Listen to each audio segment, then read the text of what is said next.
ये भारत से तुम्हारी कौन सी मोहब्बत है सत्यापाल मलिक? तुम गवर्नर की कुर्सी को बचाने के लिए भारत के शहीदों की खून से होली खेले तुम। अरे इस चुल्लू पर पानी में डूब मरो तुम। सत्यापाल मलिक, कहां गई तुम्हारी देशभक्ति? तुम उस वक्त निकलकर सच्चाई को बयान करते, मगर तुम चाहते थे कि मोदी चुनाव जीते, तुम चाहते थे कि मोदी उसको इस्तेमाल करे। तुम अगर गवर्नर थे तो तुमने भारत के आईन पर हल्फ किया था। तुम निकल कर आकर बोलते कि मैं लात मारता हूं गवर्नर की सीट को। मोदी की गलती की वजह से हमारे सिपाही मारे गए, मगर तुम नहीं बोले क्योंकि तुमको गवर्नर की कुर्सी पे चिपक के बैठना था। एक सत्यापाल मलिक साहब है, जम्मू कश्मीर के गवर्नर, बाद में एक और स्टेट के गवर्नर, फिर मेघालय के बने। 3 स्टेट के जब कश्मीर में 370 हटाया गया, जब कश्मीर में पुलवामा हुआ, जब हमारे सीआरपीएफ के गाड़ियां जा रहे थे, फरवरी 2019 में बम ब्लास्ट हुआ, हमारे बहादुर सिपाही मारे गए, याद है ना आपको? उसके बाद मोदी जी प्लेन लेके भिजा दिए, प्लेन बालाकोट में, वो भी याद है ना आपको?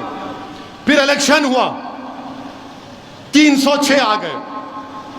ये गवर्नर जब उस वक्त थे, उन्होंने इंटरव्यू दिए एक मीडिया के वेब पोर्टल को कि मैंने मोदी को कहा कि इसकी जिम्मेदारी हम पे आती है।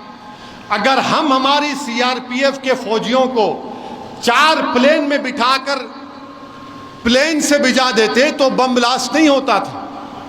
तो सत्यापाल मलिक ये बोले कि मोदी उनको बोले, अब तू खामोश हो जा, अब तू खामोश हो जा। हम सत्यापाल मलिक से पूछना चाह रहे हैं, ये भारत से तुम्हारी कौन सी मोहब्बत है सत्यापाल मलिक? तुम गवर्नर की कुर्सी को बचाने के लिए भारत के शहीदों की खून से होली खेले तुम। अरे इस चुल्लू पर पानी में डूब मरो तुम।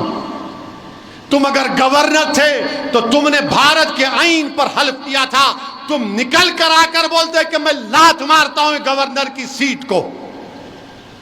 मोदी की गलती की वजह से हमारे सिपाही मारे गए, मगर तुम नहीं बोले क्योंकि तुमको गवर्नर की कुर्सी पे चिपक के बैठना था।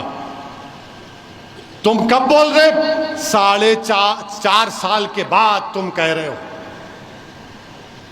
जम्मू कश्मीर में हो गया, पुलवामा हो गया, और बीजेपी और सब लोग, पूरा देश उसकी मजम्मत किया, मैं भी किया था, मगर गवर्नर साहब ये बोल दिए उस वक्त के कि हुकूमत मोदी की जिम्मेदार है। मगर सत्यापाल मलिक, कहां गई तुम्हारी देशभक्ति? तुम उस वक्त निकलकर सच्चाई को बयान करते, मगर तुम चाहते थे कि मोदी चुनाव जीते, तुम चाहते थे कि मोदी उसको इस्तेमाल करे। और उसके बाद अब तारीख में जाओ, आप ये बोल के खत्म कर रहा हूं, तारीख में जाओ। जब हिटलर आया था जर्मनी में, पोलैंड में हिटलर पोलैंड पे हमला करना चाहता था, तो हिटलर को समझ में नहीं आ रहा था। तो हिटलर क्या क्या अपने आर्मी में जो पोलिश जबान बोलने वाले थे उनको कपड़े पहनाकर बॉर्डर पर ले जाकर पोलैंड में पोलिश आर्मी के कपड़े पहनाकर पोलैंड के उस गांव में लोगों का कत्लेआम करा दिया। और उसके बाद हिटलर रेडियो में आके बोला कि पोलैंड मेरे लोगों को मारा, मैं हमला कर रहा हूं। ये तारीख का हिस्सा है। मैं ये नहीं कह रहा हूं कि 1+1 मत कर लो आप, वरना मीडिया वाले बैठे होंगे, आह क्या मौका दिया आप, अब इसको 9 बजे 6 बजे। अरे प्यारे, मैं तारीख का हवाला दे रहा हूं। तुम में अगर हिम्मत है तो सत्यापाल मलिक को बुलाकर उसको बिठाकर पूछो।